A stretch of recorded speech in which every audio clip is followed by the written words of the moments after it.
तो भगवान शंकर जी स्वयं भगवान शंकर जी ने कहा मैं अकेला ही जाऊंगा, तुम्हें साथ ले चलूंगा तो दर्शन ध्यान में विक्षेप होगा। आज आए सदाशिव गोकुल में कई माताओं ने श्रीला का बड़ा श्रीला वर्णन किया है। जो आज तक निरंजन थे वे आज अपेक्षा वाले बन गए। यदि प्रभु ने वे संपत्ति दी हो तो संकल्प करो कि हर रोज सुपात्र साधु संतों को गरीबों को भोजन कराऊंगा। यशोदा जी का नियम था इसे पात्रों को रोज बच्चा जाए। शिव जी का आगमन हुआ, लोग कहने लगे कि साधु तो शिव जी सा लगता है। शिव जी अपने तेज को आखिर कब तक छिपा सकते थे। शिव जी के पास दासी आई और कहने लगी देखिए कोई भी व्यक्ति हो कैसा भी हो, कैसा भी रूप रख ले, कैसा भी वेश बना ले, कैसे कपड़े पहन ले, लेकिन वो कहीं ना कहीं से तो दिखाई ही देगा कि ये शूद्र है, ब्राह्मण है, क्या है। तो भगवान शंकर जी ने खूब भिखारी का रूप बनाया, लेकिन वो उनका जो तेज था सब कुछ बदल लोगे, अपना दाढ़ी भी कटवा लोगे, सब कुछ कर लोगे, तेज कहाँ चला जाएगा। ऐसे तो लगेगा नहीं ये तो संदीप पंडित जी ही है। शिव जी के पास दासी आई और कहने लगी महाराज यशोदा जी ने यह भिक्षा भेजी है, आप इसे स्वीकार करें और लाला को आशीर्वाद दें। शिव जी बोले मैं भिक्षा नहीं लूंगा, मुझे किसी भी वस्तु की अपेक्षा नहीं है, मुझे बाल कृष्ण का दर्शन करना है। दासी ने यशोदा को समाचार पहुंचाया साधु महाराज और लेना नहीं चाहते, तो वे तो केवल लाला के दर्शन करने के लिए इतने दूर से आए। संत की परीक्षा वेशभूषा या जाति पात से नहीं, उसकी आंखों से मनोवृत्ति से की जाती है। ब्रह्म ज्ञान सुलभ है किंतु ब्रह्म दृष्टा प्रत्येक में ब्रह्म के दर्शन करने वाला संत यशोदा है। यशोदा ने खिड़की से झांक कर महाराज को देखा और कहा महाराज यदि भिक्षा कम हो तो मैं और कुछ देने को तैयार हूँ, किंतु मैं लाला को बाहर नहीं लाऊंगा। तुम्हारे गले में सर्प है जिसे देखकर मेरा लाला डर जाएगा।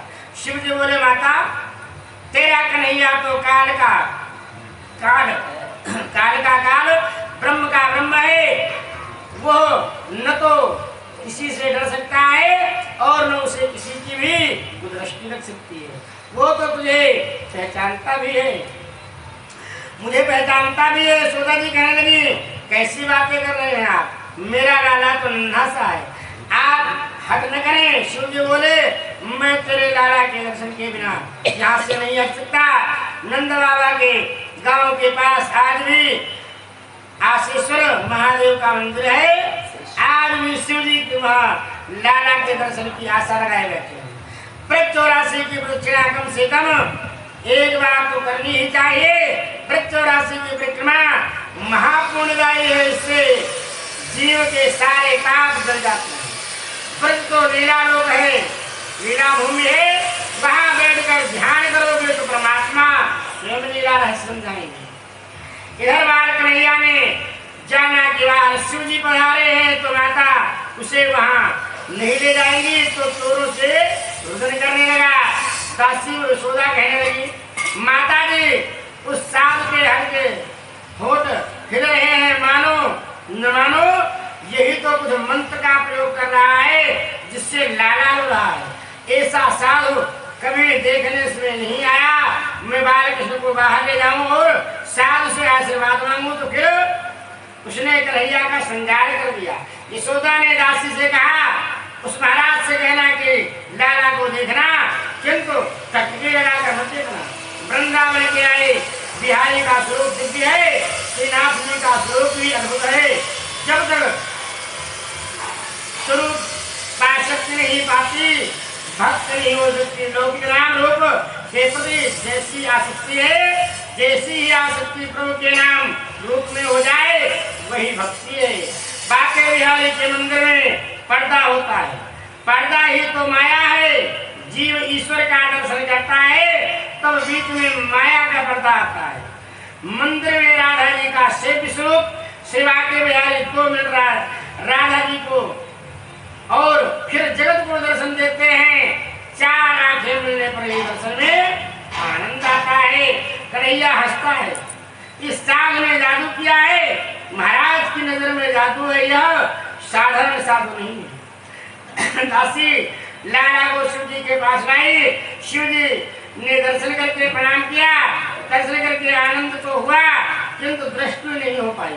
मुझे कन्हैया से मिलना है, आनंद अदैत्य में है, दैत्य में नहीं। मुझे अपने प्रभु से मिलना है, श्री कृष्ण के साथ एक होना है। जब तक ईश्वर से जीव थोड़ा सा भी दूर होगा उसके लिए भय बना रहेगा। शिव जी ने सोचा ये बाल कन्हैया मेरी गोद में आ जाए तो बड़ा आनंद हो जाएगा। शिव जी कहने लगे तुम इस बालक के भविष्य के बारे में पूछती हो, ये इसे मेरी गोद में दे दिया जाए तो मैं इसे हाथों की रेखा अच्छी तरह से देख लूंगा। यशोदा जी ने बालक को शिव जी को गोद में रख दिया। शिव जी समाधि में डूब गए। बातें अदैत्य में नहीं हो पाती, दैत्य में हो पाती है। जब हरि और हर एक हो गए तो वहां कौन क्या बोलेगा। शिव जी ने यशोदा जी से कहा माता तेरा पुत्र तो सम्राट होने वाला है। शिव जी ने तांडव नृत्य किया। अति आनंद की अवस्था में जीव नाचने लगता है। हाथ में आम्रफल आने पर लोग नाचने लगते हैं तो इधर तो शिव जी के हाथों में बाल कृष्ण आ गया। शिव जी नृत्य में तन्मय हो गए। वहां नंद बाबा आए, भगवान शंकर की जय जयकार हुई। बाल कृष्ण को हृदय में बसाकर शिव जी के रास वापस लौट गए। त्रयोदशी के दिन नंद जी मथुरा आए, चतुर्दशी के दिन पूतना आए। नंद बाबा के प्रतिवर्ष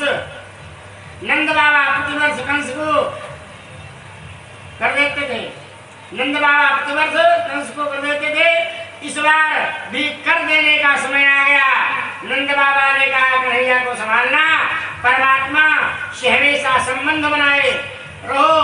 सभी के रक्षक की रक्षा तो कौन करेगा, किंतु उन्हें हृदय में बिठाने के बाद हमेशा सावधान रहना ही। कई लौकिक भोग की तृष्णा मन में न जाए और कोई तृष्णा मन में आई नहीं कि हृदय में से भगवान भाग निकल गए।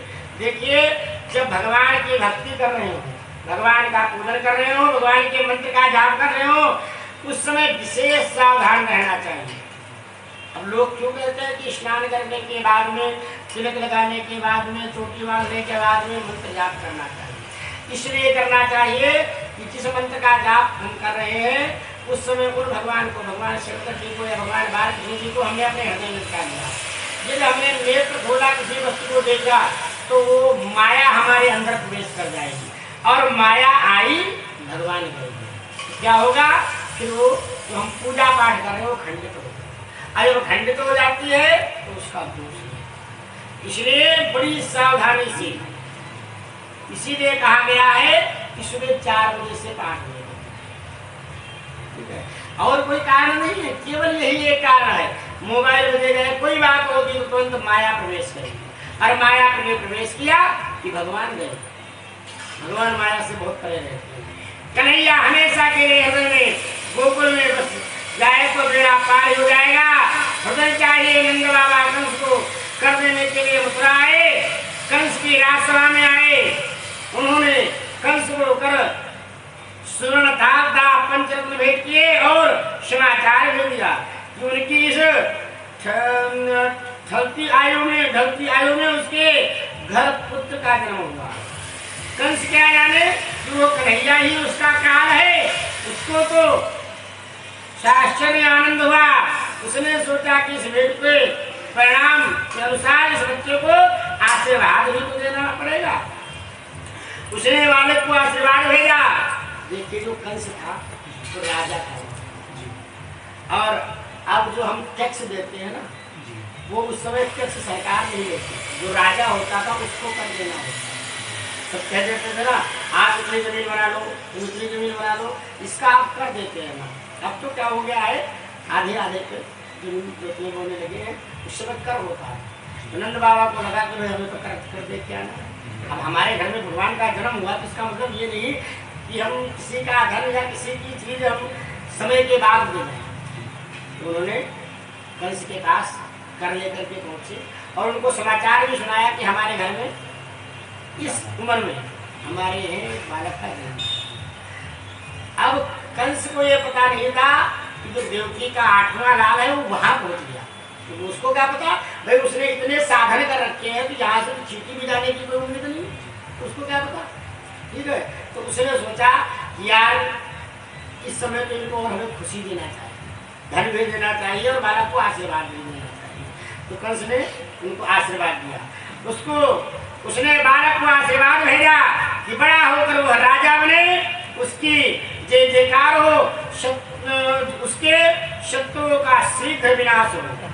देखिए यही आशीर्वाद एक बार रावण ने राम को दिया था। जिस समय रावण ने रामेश्वरम की स्थापना करवाई थी, उसने रावण ने आशीर्वाद दिया था। उसने उसकी मजबूरी थी, लेकिन यदि कोई शुभ कार्य हो उस समय यदि आशीर्वाद दिया जाए तो हृदय से निकलता। रावण ने भी कहा था कि आप राजा बने और आपकी विजय हो। ठीक है, और कंस ने भी यही आशीर्वाद दिया कि आपका बालक राजा बने और महाबलशाली हो। अब उसको ये क्या पता था कि हमारा भी आशीर्वाद उसको लग गया कि हमारा काल तो और भी ज्यादा बलवान हो गया, उसके शत्रुओं का शीघ्र विनाश हो जाए। कंस ने अनजाने में ही तैयार किया और आशीष दी, शत्रु बीच से आशीर्वाद दे और वंदन करे वह तो ईश्वर ही होगा। भेद के परिणाम से आशीर्वाद देने वाला कंस ही है। नंद बाबा ने कहा सारे ब्रजवासियों ने मेरे लिए एकादशी आदि का किए हैं, जिसके फलस्वरूप मुझे पुत्र मिला है। नंद बाबा यश और रोग को दे रहे हैं। सुखदेव जी वर्णन करते हैं, नंद जी वासुदेव से मिलने आए, वासुदेव को बड़ा आनंद हुआ। दोनों ने एक दूसरे का कुशल मंगल पूछा। किसी मित्र से मिलन होने पर अपने सुख की बात न करो, किंतु उसके दुख की बात अवश्य पूछनी चाहिए। इसलिए हम लोग क्या करते हैं, और लाला जी सब घर पे कुशल मंगल, सबसे पहले ये पूछेंगे कि कुशल मंगल क्या, पूछना भी यही चाहिए। जानकर उसे आश्वासन दो। नंद जी वासुदेव जी से सुख दुख की बात पूछने लगे। सुना है आपके घर पुत्री का जन्म हुआ था और कंस उसकी हत्या करने आया था। वासुदेव ने कहा हाँ यह तो बात सच है, किंतु इसमें कंस का नहीं मेरे कर्म ही का तो दोष है, किंतु आपके घर जो बालक है वह मेरा ही है। जब नंद जी से वासुदेव जी तो जेल में थे, अब जब नंद जी आए तो उन्होंने सोचा वासुदेव जी तो हमारे पुराने मित्र हैं, इनको भी मिलता करो। अब कारागार में जेल में जैसे अब आज मिलने जाते हैं, उस समय भी वो मिलने के लिए गए। उन्होंने हालचाल पूछा तो उन्होंने कहा आपके जो, उन्होंने पहले तो नंद जी बाबा ने बताया हमारे पुत्र का जन्म हुआ। ठीक है, उनको तो पता था कि हम ही उन पुत्र को रख के आए थे वहां पे। जब उन्होंने पूछा कि आपके यहाँ में से एक कन्या का जन्म हुआ था और उसको कंस ने मार दिया, तो नंद देखिए उन्होंने क्या कहा, उन्होंने ये नहीं कहा हमारे घर में कन्या का जन्म हुआ या कंस ने मार दिया है। उन्होंने भी यही कहा ये भी तो हमारे ही दोषों का फल है, हमने पूर्व में कोई ऐसा पाप किया होगा जिसके कारण कंस को ये करना पड़ रहा है। कर नहीं रहा है, दोष नहीं दे रहे उसको पाप का वशीभूत नहीं बना रहे हैं। नंद बाबा ने भोलेपन में कह दिया हाँ यह आपका ही है। उन्होंने तो सचमुच कहा जो तुम्हारे घर में बालक हुआ है वो बालक तुम्हारा नहीं, वो हमारा है। लेकिन उन्होंने ये सोचा कि यार आपस में थोड़ा जो प्रेम भाव में तो सभी कह देते हैं वो हमारे ऐसे तो बालक है। अब लेकिन उनको नंद बाबा को नहीं पता कि सचमुच में इनका ही बालक है। उन्होंने कह दिया हाँ वो तो आपका ही बालक है। वासुदेव मन में कह रहे थे कन्हैया मेरा ही है, मैं ही उसे आपके घर उस रात को छोड़ गया था, किंतु नंद जी इस गूढ़ार्थ भरी बात को समझ नहीं पाए। नंद जीव को छोड़कर कहीं दूर जाता है तो वहाँ काम मद लोभ मोह मत्सर आदि राक्षस आ धमकते हैं। कृष्ण को छोड़कर कंस के पास जाते हैं। नंद तो गोकुल में विपत्ति आती है, उधम मच जाता है। नंद बाबा ने सोचा कि कुछ खिलौने लेता जाऊं तो लाला को आनंद होगा, कहीं बाहर जाना पड़े तो वहाँ शिव ठाकुर जी के लिए कोई अच्छी सी वस्तु लेते आना। तो प्रयास भक्ति में बन जाएगा।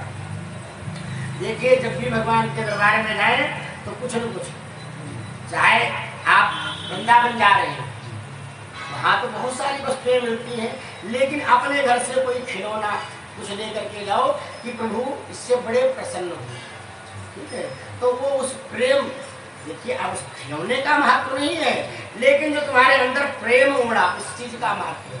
भगवान उसको बड़ी सरलता से स्वीकार करते हैं। अब पूतना वध की बात आ रही है।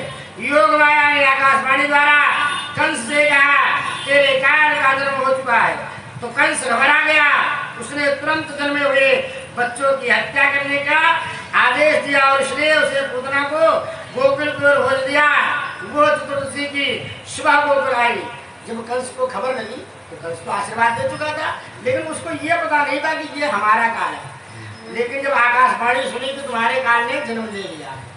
अब उसने सोचा यहाँ तो नहीं लिया है, अब किस प्रकार से कैसे लिया है। तो अब कंस को कुछ ने दिखाई दिया तो उसने कहा अच्छा जितने बालकों का जन्म हुआ वो सबको मार दो, ठीक है। तो उसने पूतना को भेजा कि संसार में दे करके आओ जितने भी बालक हों, इनका अब हाल फिलहाल में जन्म हुआ सबको मार दो। पूत का अर्थ है पवित्र, जो पूत नहीं है वो पूतना है। पवित्र क्या नहीं है?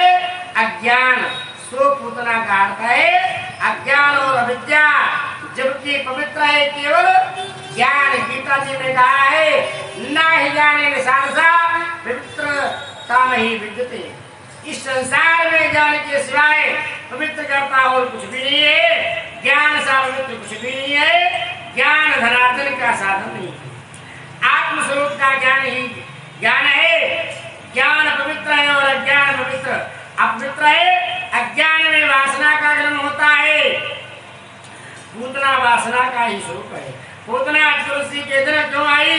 क्योंकि उसने 14 ठिकानों पर वास किया था। अविद्या वासना 14 स्थानों में बसती है। पांच ज्ञानेंद्रियां, 5 कर्मेंद्रियां, मन, बुद्धि, चित्त और अहंकार। ये 14 स्थान क्या है? सब 14 हमारे, ठीक है। और पूतना क्या है? जिसको ज्ञान नहीं, ठीक है। तो ये आपको इस सब में इन 14 स्थानों पे भगवान को बसा करके पूतना रूपी अज्ञान को निकालना है। ये 14 स्थान है वासना अविद्या पूतना के बसने की। इसी कारण चतुर्दशी के दिन आई है। रामायण में भी हमने देखा है कि कैकेयी ने राम के लिए 14 वर्ष के वनवास की मांग की थी। तो 14 वर्ष का तो कहीं से कहीं तक अर्थ ही नहीं है। 11, 21, 51 कुछ भी हो सकते। 14 ही वर्ष क्यों रखे थे? और पूतना 14 को क्यों नहीं आई थी? क्योंकि हमारे अंदर 14 प्रकार के अज्ञान भरे हुए, उनको निकालने थे, ठीक है। इसका भी यही कारण है कि उन 14 स्थानों में बसे हुए रावण को मारने के लिए 14 वर्ष तक की तपश्चर्या की आवश्यकता है। नीति और धर्म के मान करने पर यदि आंखें पर स्त्री के पीछे भागे तो मान लो कि आपकी आंखों में पूतना अवश्य है। स्त्री को स्त्री रूप में नहीं ब्रह्म रूप में देखो। आंखों में होता हुआ पाप मन में दाखिल हो जाएगा। आंखों में पूतना होगी तो काम में मन ही बसेगा। जगत के किसी भी व्यक्ति को सद्भाव से देखने में कोई बुराई नहीं है और बल्कि अच्छाई ही है। किंतु किसी भी व्यक्ति को संसारिक काम भाव से देखोगे तो समझ लेना कि मन में पूतना बसी। धर्म और नीति जिस खाद्य पदार्थ का आहार करने को मना करे और वही खाने की इच्छा होने लगे तो मान लो कि तुम्हारे जीव में पूतना अवश्य है। जीवत्स और अच्छे कामुक बातों को सुनने की इच्छा हो तो मान लो कि पूतना कानों पर सवार हो गई है। पूतना हर एक इंद्रिय में बसी है जो बहुत सताती रहती है। सभी इंद्रियों के द्वार बंद कर दो जिससे पूतना अंदर प्रवेश न हो सके। पूतना सलकर सुंदरी का रूप लेकर गोकुल आई। 3 वर्ष की आयु तक बालक शिशु कहा जाता है। इस शिशु को मारने के लिए पूतना आई। यह प्रश्न है कि पूतना शिशु को ही क्यों मारती है और शिशु में की आगे की अवस्था बालकों को क्यों नहीं मारती है? जीवन की 4 अवस्थाएं, जागृति, स्वप्न और सुषुप्ति और पूर्णिमा। जागृत अवस्था में पूतना आंखों पर सवार हो जाती है, आंखों की चंचलता मन को संतुलित करती है। इस प्रकार जागृति, स्वप्न में, सुषुप्ति, इन 3 अवस्थाओं में अज्ञान पूतना 3 वर्ष तक के शिशु को मारती है। देखिए अभी समझ में नहीं आया होगा, पूतना छोटे बालकों को क्यों मारने लगी? क्योंकि उसके अंदर किसी भी प्रकार का विकार ही नहीं था, कोई इंद्रिया ही नहीं थी। इंद्रिया कब आती है? जब बच्चा जानने वाला हो जाता है। पापा मैं तो यानी कि उसकी इंद्रिया जागृत होने लगी, और जब इंद्रिया जागृत होने लगी तो पूतना ने समझ लिया इसको तो हमारा पूर्ण प्रभाव है, इसको भी मारने की आवश्यकता नहीं है। मारना किसको है? जिसकी इंद्रिया जागृत नहीं है। इसलिए पूतना 3 साल तक के बच्चों को मारती है, क्योंकि 3 साल तक के बच्चों में केवल एक इंद्रिय रहती है। जब भूख लगेगी तो रोएगा, क्यों? उसको दूध चाहिए और कोई इंद्रिय नहीं है, तो इसलिए पूतना 3 साल तक के बच्चों को मारती है। इन 3 अवस्थाओं को छोड़कर तुरीयावस्था में जीव का संबंध ब्रह्म से होता है। देखिए किसी भी शास्त्र में ये नहीं कहा गया है कि 3 साल 5 साल तक के बालक को भी पूजा करनी चाहिए, भक्ति करनी चाहिए। केवल इसीलिए नहीं कहा गया है क्योंकि उसके पास कोई इंद्रिय अभी तक आई नहीं है, तो उसको किसी चीज की आवश्यकता ही नहीं। यदि उसको पूर्व ज्ञान होगा तो अपने आप ही भक्ति में लीन होगा। और जब पूतना शिका नहीं सकती, जो व्यक्ति दुर्गावस्था में प्रभु के साथ एक हो जाता है, उसे पूतना का अज्ञान मार ही नहीं सकता। पूतना 3 वर्ष के अंदर के बालक को मारती है। इस बात का अर्थ यही भी है कि जो सत्वर और तम इन 3 गुणों में फंसा हुआ है उसे मारती है। त्रिगुणात्मिका है माया में फंसे हुए व्यक्ति को पूतना मारती है। संसार के मोह जाल में फंसे हुए सभी बालकों को ही तो शिशु ही हो हैं, इनको पूतना अज्ञान मारता है। किंतु संसार के मोह का त्याग करके जो ईश्वर के त्रिगुण स्वरूप में लीन हो गया है, गुणातीत हो गया, उसे पूतना मार नहीं सकती। गुणातीत अर्थात प्रकृति से परे रहने वाले व्यक्ति का पूतना कुछ भी बिगाड़ नहीं सकती।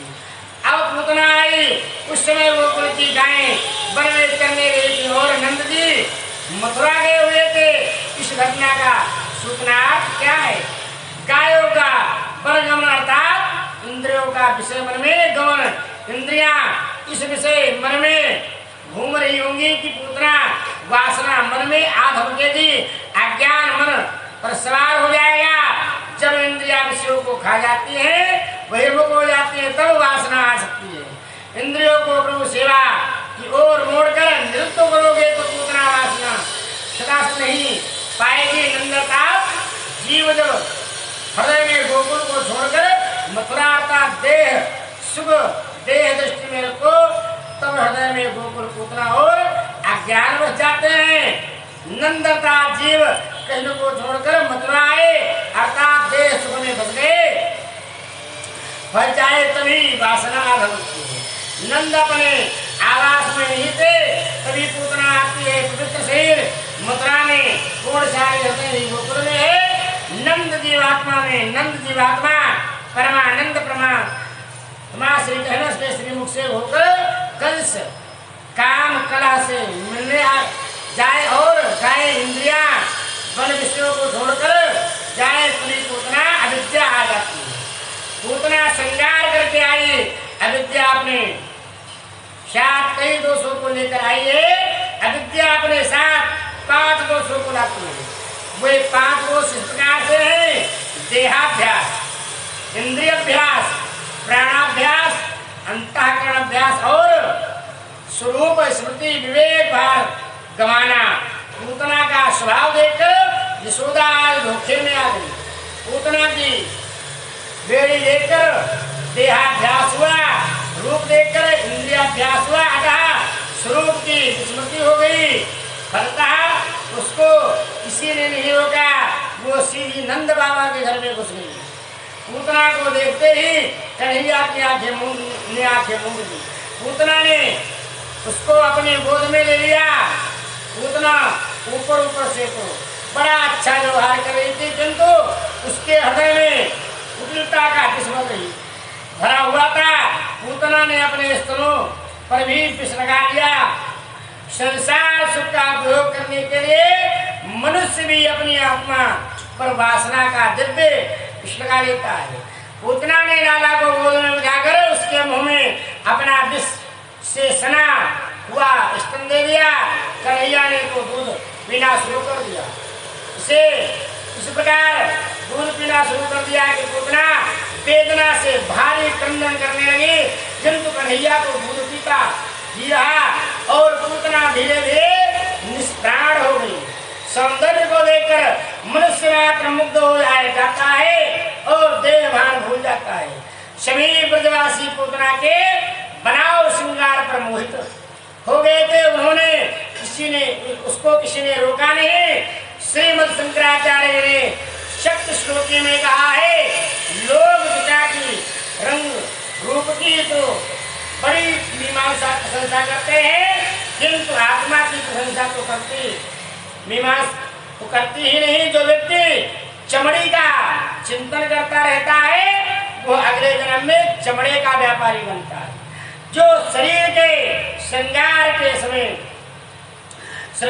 समय मत गवाओ। जिसका शरीर तो सुंदर है किंतु हृदय में विष भरा हुआ है, वही पूतना है। पूतना बाहर से तो बड़ी सुंदर थी, किंतु उसका मन बहुत ही मैला था। उसने वस्त्र तो सुंदर है किंतु मन मैला है, वही पूतना है। जिसकी आकृति तो बहुत अच्छी है, कृति में बुरी बात है, वही पूतना है। चरित्र की जांच पड़ताल किए बिना किसी का पानी तक न पिया जाए, चाहे बर्तन प्यारे चमचमाते क्यों न हो, किंतु उसका मन मैला हो सकता है बड़े बड़े तपस्वी भी सौंदर्य के मोहजाल में फंस चुके हैं। जो आमना सामना हो जाने पर प्रशंसा करे किंतु अनुपस्थिति में निंदा करे, वह भी पूतना है। जो भी अच्छा बुरा कहना है वो उसके सामने ही कह देना चाहिए। जीव का स्वभाव उस पूतना जैसा ही है। वही आत्मा पर अज्ञान अविद्या का आवरण लगाकर वह विष्णुनंद में डूब जाता है। किसी के बाह्य रूप रंग बनाव श्रृंगार से मोहित होना नहीं चाहिए। जो बाहर से सुंदर है वो अंदर से भी सुंदर ही होगा, ऐसा मान लेना मूर्खता है। पूतना दृष्ट भी हो गई, फिर भी ब्रजवासी उसके रूप रंग के कारण धोखा खा गए। वासना उभर आने पर जीव अपना स्वरूप भूल जाता है। पूतना अज्ञान के कारण ही स्वरूप विस्मृति में हो जाती है। पूतना को देखकर ब्रजवासियों की इंद्रिय अभ्यास हुआ और स्वरूप की स्मृति भी हुई। वासना रूपी पूतना का विनाश होने पर ही कृष्ण मिलन हो पाता है। शो मानो श्री कृष्ण वासना स्वरूप पूतना को मारकर सुगुण करते हैं। मनुष्य वासना का दास है, अतः उसका पतन होगा। वासना रूपी पूतना के से कभी आंखों को न मिलाना चाहिए। आंखों को ईश्वर से ही लगाए रहोगे तो वासना तुम्हारे हृदय में कभी न आ पाएगी। पूतना को किसी ने नहीं रोका तो वह अंदर आ गई। जब वो अंदर आ गई तो कन्हैया ने आंखें मूंद ली। साधारणतः पूतना आंखों के द्वारा ही मन में घुस जाती है और फिर निकलने का नाम नहीं लेती है। आंखें बिगड़ी नहीं कि मन भी बिगड़ जाएगा। सो आंखों को हमेशा बचाए रखना चाहिए। दर्शन में तभी आनंद मिलता है जब भगवान दृष्टि में होते हैं, अर्थात आंख मिलाते हैं। पूतना मलिन हृदय लेकर कन्हैया के पास गई तो भगवान ने आंखें नहीं मिलाई, मूंद ली। भगवान हमें यह दिखाना चाहते हैं कि पापी से वे आंखें नहीं मिलाते, उसके सामने देखते तक भी नहीं है। भगवान वस्त्र या बनाव श्रृंगार नहीं मानते। बाहर से शरीर किंतु मन के मैले व्यक्ति से वे आंखें नहीं मिलाते हैं। भगवान से तो हमें यही प्रार्थना करनी है कि हे नाथ, मैं आपकी शरण में आया हूँ, मुझे पापी को भवसागर से पार कीजिए। किंतु जीव बड़ा अभिमानी है, वो ऐसी प्रार्थना करता ही नहीं। जीव है तो खाली हाथों वाला, फिर भी वो अकड़ कर ही चिल्लाता है। नहीं विद्यावर वचन चातुरी, गीता में भी कहा गया है नमम में भक्ता नमे भक्ता प्रश्यन्ते, जो मेरा हुआ है उसका कभी कोई विनाश नहीं कर सकता। शुद्ध प्रेम में औरों को सुख करने की भी भावना होती है। तैत्तिरीय उपनिषद में 4 सूत्र हैं। मातृ देवो भव, पितृ देवो भव, आचार्य देवो भव, अतिथि देवो भव। इन महात्मा के इन सूत्रों में एक और सूत्र भी जोड़ दिया है, परस्पर देवो भव। कारण ही कलेजा मन बिगड़ गया है, जिसके कारण कलयुग आया हुआ है। मनुष्य एक दूसरे को देव रूप मानने लगे हैं तो कलयुग सतयुग में बन सकता है। पूतना को देखते ही कन्हैया ने अपनी आंखें मूंद तो दी। महात्माओं ने कई कारण बताए गए हैं। पूतना नारी थी, नारी अवध मानी गई है। पूतना को देखकर भगवान सोचते हैं कि इसे मारना तो पड़ेगा ही। स्त्री की हत्या करते हुए उसे संकोच हो रहा है, सो उन्होंने आंखें मूंद ली। सामने कोई पुरुष तो और वीरता दिखानी हो तो बात है, किंतु किसी स्त्री को मारने में कौन सी वीरता। तो महात्मा तो एक महात्मा को यह कारण जांचना नहीं है। वो कहते हैं कि पूतना नारी तो थी किंतु वो राक्षसी थी। उसने कई बच्चों की हत्या की थी और वहाँ भी कन्हैया की हत्या करने हेतु आई थी। भगवान की आंखें मूंदने का कारण कुछ और ही नहीं है, उसकी आंखों में वैराग्य है। उसने सोचा कि यदि वे पूतना से आंख मिलाएंगे तो उनको ज्ञान प्राप्त हो जाएगा। वो जान जाए कि यह तो ईश्वर है।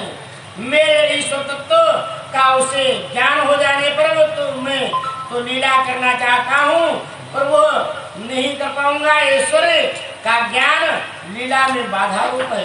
देखिए इसमें बताया गया है पूतना सबके अंदर बसी, ठीक है, लेकिन यदि आप उससे आंख मिलाओगे, किसी भी सुंदर वस्तु को आप ध्यान से देखोगे, बहुत सुंदर सब्जी या बहुत सुंदर भोजन रखा हुआ, बहुत ध्यान से देखोगे, तो कितनी आप रामायण पढ़ रहे हो, कुछ भी पढ़ रहे हो, तो मन करेगा जल्दी वो अध्याय समाप्त हो जाए, भोजन वीडियो मिलेगा। तो आप उससे नेत्र ही नहीं मिलाओगे तो रखा रहा, ठीक है। जब नेत्र मिलाओगे तभी वो हमारे हृदय में उतरेगा। इसलिए कन्हैया ने पूतना से नेत्र नहीं मिलाया। दूसरी बात ये थी कि पूतना को भी ज्ञान था, वो अपनी दृष्टि से देख लेती थी कि कौन पुरुष कैसा है, लेकिन उसको केवल एक ही ज्ञान था, वो नेत्रों से ही पहचानती थी। नेत्रों की जो पुतली होती है उसी से ही पूतना पहचानती थी कि ये भगवान है या पुरुष। भगवान ने इसलिए भी नेत्र अपने बंद कर लिए कि ये पहचान जाएगी और ये मेरे पास नहीं आएगी। इसलिए उन्होंने अपने नेत्र मूंद लिए कि ये मेरे पास आएगी जब भी मैं इसका वध कर सकूँ। क्यों सब लोग देख रहे हैं, मैं इसके पास नहीं जा सकता, ठीक है। भगवान ने अर्जुन से कहा, अर्जुन मैं जिस पर कृपा करता हूँ उसे मेरे स्वरूप का ज्ञान हो जाता है। यदि मैं पूतना से नजर मिलाऊंगा तो उसे ज्ञान हो जाएगा कि वो कोई सामान्य बालक नहीं, काल के भी काल है। उसे ऐसा ज्ञान हो जाने पर मैं लीला नहीं कर पाऊंगा। क्यों, वो तो माया है। जा करके कंस को बता दीजिए वहां पे, ये मुझे सामान्य बालक ही मानकर मारने आई है, सो इसे मैं अपने वास्तविक स्वरूप का ज्ञान कराना ठीक नहीं है। इस तरह पूतना को अज्ञान में रहने देने के लिए भी भगवान ने अपनी आंखें बंद कर दी थी। एक महात्मा कहते हैं कि यह कारण भी ठीक नहीं है, दृष्टि मिलन होते ही पूतना को ज्ञान हो जाने वाली बात ठीक नहीं है। दुर्योधन को ज्ञान हो पाया था क्या, पूतना विष लेकर आई तो लाला आंखें मूंद कर सोचने लगे कि इसे गोलोक में भेजा जाए या वैकुंठ में। तो एक तो महात्मा दूसरा कारण बताते हैं अपने किसी न किसी गुण के बिना कोई भी जीव ईश्वर के समीप जा ही नहीं सकता। भगवान आके मूंद कर यह देखने लगे कि इस पूतना को ने किसी भी जन्म में कोई पुण्य किया भी है या नहीं, जिससे के साथ बहुत प्रेम किया जाए। संभव है कि वो किसी छोटे से कारण से वैर मोल ले ले। एक महात्मा बताते हैं, कन्हैया ने सोच रहा था कि उसने तो माना था कि गोकुल के लोग उसे माखन मिश्री खिलाएंगे, किंतु यहाँ तो लोग माखन मिश्री खिलाने के बदले विष पिलाना चाहते हैं और डर के मारे उसने आंखें बंद कर ली थी।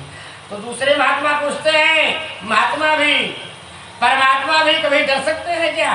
कन्हैया ने सोचा कि विष पीने कि शिव जी की आदत है, मुझे तो विष पसंद ही नहीं है। सो उसने आंखें बंद करके भगवान शंकर जी से प्रार्थना की, आप विष पीने को पधारें, मैं तो दूध ही पीऊंगा। भगवान शिव का ध्यान धरने के लिए ही कन्हैया ने आंखें मूंद ली थी और कन्हैया आंखें बंद करके शिव जी को याद करके विष पीने के लिए बुला रहा है, शिव तत्व का आवाहन कर रहा है।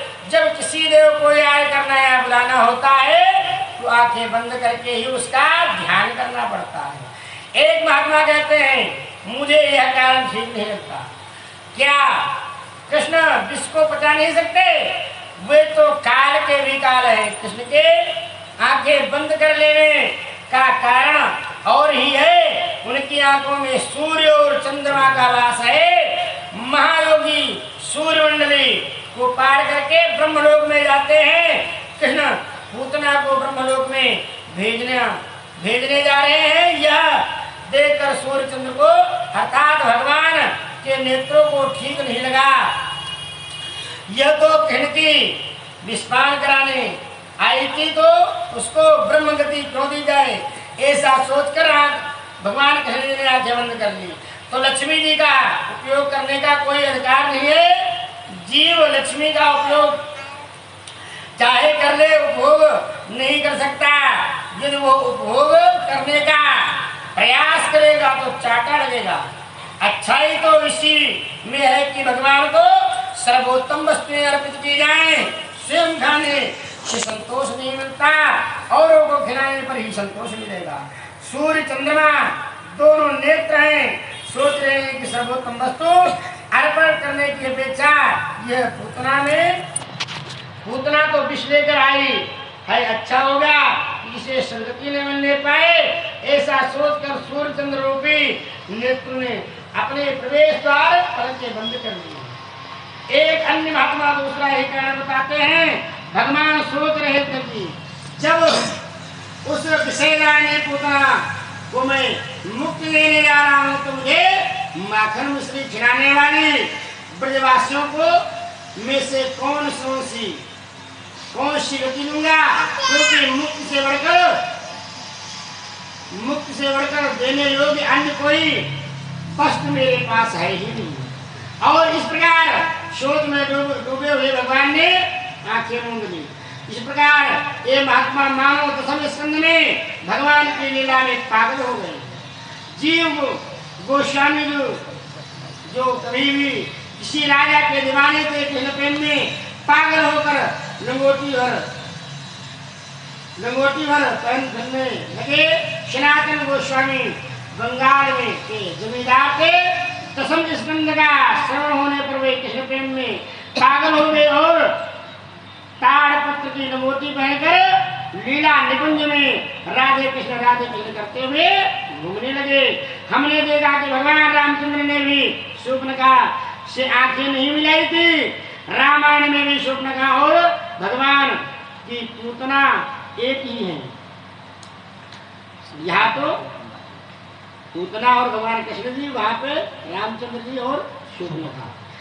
भागवत की पूतना एक ही है, दोनों वासना ही है। कन्हैया अब तो 6 दिन का ही हुआ है, राधा जी अभी आई नहीं।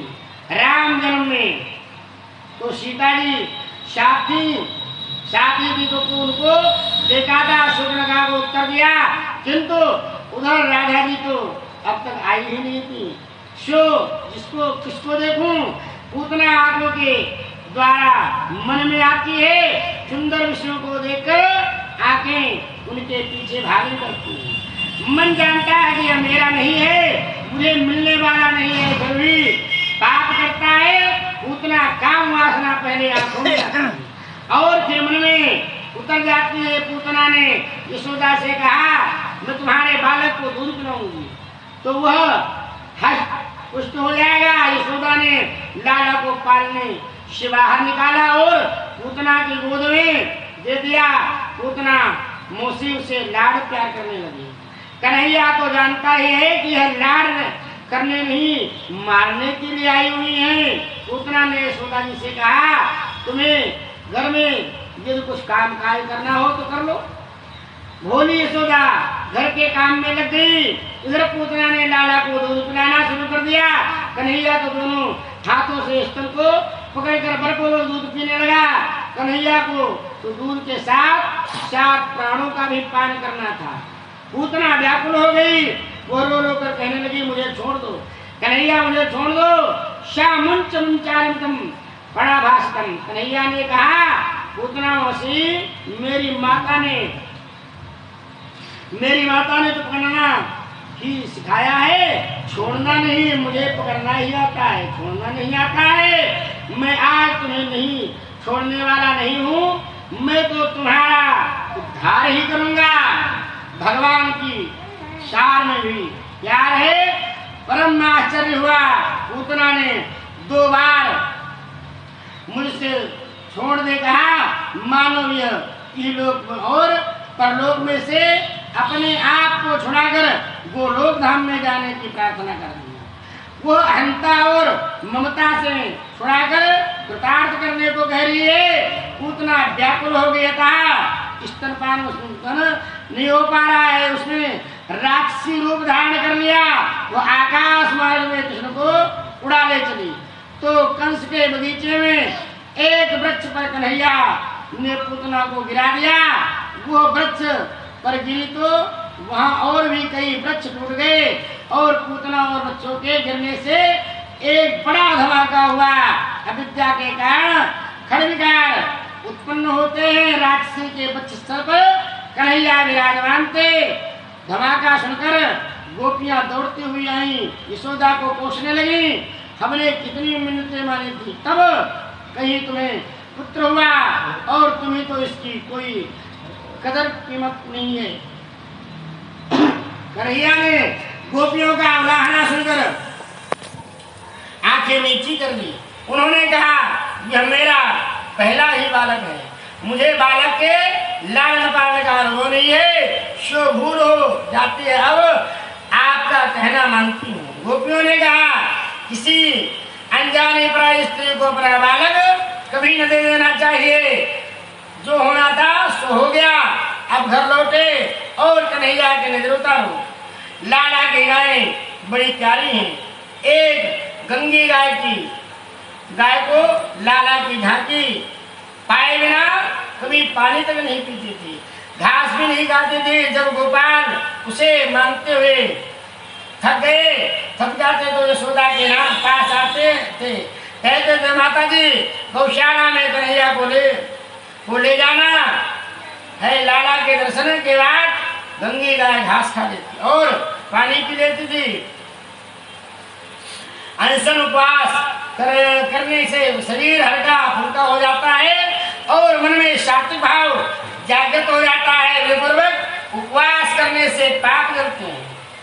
बड़े बड़े ऋषि मुनि जब हजारों वर्ष तपश्चर्या करने के बाद भी प्रभु के दर्शन पा नहीं सके तो गायों का जन्म लेकर गोकुलों में आपस उनकी हजारों वर्ष की तपश्चर्या उनका अभिमान और वासना चला नहीं पाई कि उन्होंने सोचा कि गोकुल में गायों का अवतार लेकर अपना काम निष्काम कृष्ण को अर्पित कर देंगे और हम निष्काम हो जाएंगे। गोपियां लाला को लेकर गौशाला में आई और गंगी की पूंछ हाथ में लेकर लाला के शरीर पर सिर से पांव तक 3 बार फेर दी। मेरी लाला को यदि किसी की नजर लगी हो तो इस गंगी की पूंछ में चले जाए। गोपियां तो मानो प्रेम की ध्वजा है, अपने कन्हैया को यदि कुछ होना है तो उसे नहीं हमी को हो जाए ऐसा सोचने लगी। इनको प्रेम निषिद्ध हो गया, लाला को राक्षसी का स्पर्श हुआ, वो ठीक नहीं हुआ, कहीं कुछ अनिष्ट हो गया है। इस बार तो हमारा लाला बच गया, अब लाला को स्नान कराने बाल कृष्ण को राक्षसी की दृष्टि से कुछ न हो जाए, ऐसा सोचकर गोपियों ने कन्हैया को गौमूत्र से स्नान कराया। भागवत में लिखा है गौमूत्रेण स्नान पयित्वा, बाजरी साबुन से नहीं गौमूत्र से स्नान कराया गया। जीव को शादी पूर्ण बनाओ गौमूत्र का पान करने से, और उसमें स्नान करने से शरीर निरोगी होगा। गौमूत्र गुणकारी है, ये अनुभव सिद्ध बात है। गौमूत्र का पान करने से न केवल शरीर बल्कि मन भी शुद्ध होता है। गौमूत्र को महीन कपड़े में 108 बार छानकर पीने से मन का मैल दूर हो जाता है, मन के पाप दूर होने से और मन शुद्ध होता है। ये 6 प्रयोग 6 मास तक किया जाए। गौमूत्र पान करने से इस प्रयोग से स्वभाव में बड़ा परिवर्तन आएगा। गौमूत्र में दिव्य शक्ति है, वो स्वभाव को सुधारता है, वो बुद्धि को भी निरोगी बनाता है। गाय का गोबर त्वचा पर मलने जाने पर शरीर की अनावश्यक गर्मी को खींच लेता है और त्वचा को मुलायम बनाता है। जब तक मनुष्य का स्वभाव सुधर नहीं पाएगा तब तक वह ज्ञान मार्ग या भक्ति मार्ग में प्रगति नहीं कर पाएगा। आजकल तो जीवन में ऐसा ही हो रहा है कि मनुष्य का समय संपत्ति और शक्ति में फैलना व्यसन ही घट हो जाता है। व्यसन और व्यसन में ही अपनी सारी शक्ति व्यय करता है। वो ज्ञान और भक्ति मार्ग में आगे बढ़ नहीं पाता। कन्हैया को पहले गौमूत्र से और फिर उष्ण जल से नहलाया गया, वो तो बड़े मजे में था। ऋषि रूपा गोपिका कन्हैया को घेर कर बैठी हुई थी। एक गोपी कहती है कितनी सुंदर है आके हमारे लाला की, तो दूसरी कहती है इसके केस भी बड़े सुंदर हैं। तीसरी ने कहा आली इसके चरण कमल तो देख कितने सुंदर हैं। सारी गोपियां बाल कृष्ण के एक एक अंग के सौंदर्य का रसपान करने लगी। ये ऋषि रूपा गोपिका तो वेद शास्त्र संपन्न थी, वे स्तुति करने लगी कन्हैया आज भगवान तेरे मंगलमय चरणों की, यज्ञ पुरुष तेरी गंगा की, आयुक्त भगवान तेरी कटी की, भगवान हैग्रीव तेरे पेट की, भगवान केशव तेरे हृदय की, ईश भगवान तेरे वक्षस्थल की, सूर्य तेरे कंठ की, भगवान विष्णु तेरी भुजा की, भगवान वामन तेरे मुखारविंद की और ईश्वर तेरे मस्तक की रक्षा करे। मेरा कन्हैया जब खेलता हो तब भगवान गोविंद सोया हो, तब भगवान माधव चलता फिरता हो, तब भगवान वैकुंठ में बैठा हो, तो श्री लक्ष्मीपति रक्षा करे। 6 अध्याय के 22 से 29 श्लोकों में बाल रक्षा स्त्रोत है। गोपियां वैसे तो जानती ही नहीं थी कि जिस भगवान से प्रार्थना कर रही है वो तो कन्हैया ही है। गोपियां अंत में कहती हैं भगवान नारायण का नाम मेरे बाल कृष्ण की सदा सर्वदा रक्षा करे। गोपियां बाल कृष्ण को थपथपाती हुई प्रार्थना कर रही है। ये यशोदा से कहती है इसे दूध पिलाओ, यदि यह ठीक तरह से दूध पिएगा तो हम मानेंगे कि अब यह डर नहीं रहा। बाल कृष्ण स्तनपान करने लगे तो गोपियां आनंदित हो रही हैं। चतुर्दशी के दिन शाम को नंद बाबा मथुरा से गोकुल वापस आए। इसी दिन पूतना का आगे संस्कार भी किया गया। जब योगी को श्री कृष्ण के स्वरूप की कल्पना करते हुए प्राण त्याग करने से मुक्ति मिली, तब उसके साक्षात दर्शन करने वाले को सद्गति की प्राप्ति हो, इसमें आश्चर्य की कोई बात नहीं है। श्री कृष्ण बड़े दयालु हैं। विषयदायिनी पुत्रा को भी अपनी माता की बात उन्होंने सद्गति दी। ऐसा दयालु और कौन हो सकता है। ये पुतना कृष्ण मिलन के में बाधा प्रस्तुत करती रहती है। ईश्वर ईश्वर 6 गुणों वाले हैं। उन्होंने खड़दोषों वाली पूतना को 6 दिन ही मारा। पूतना के 6 दोष हैं, काम, क्रोध, लोभ, मोह, मद और मत्सर। भगवान के 6 सद्गुण हैं, ऐश्वर्य, वीर्या, यश, श्री, ज्ञान और वैराग्य। भगवान के प्रत्येक सद्गुण को अपने हृदय में उतारने वाला व्यक्ति दोष रहित हो जाता है।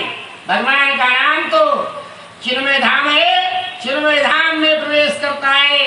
इन चिन्मय धाम में प्रवेश कैसे किया जाता है? वो वासना का नाश होता है, तभी चिन्मय धाम में प्रवेश प्राप्त होता है। इंद्रियों को श्री कृष्ण की लीला में नहला दो, इंद्रियों को परमात्मा की सन्मुख करो।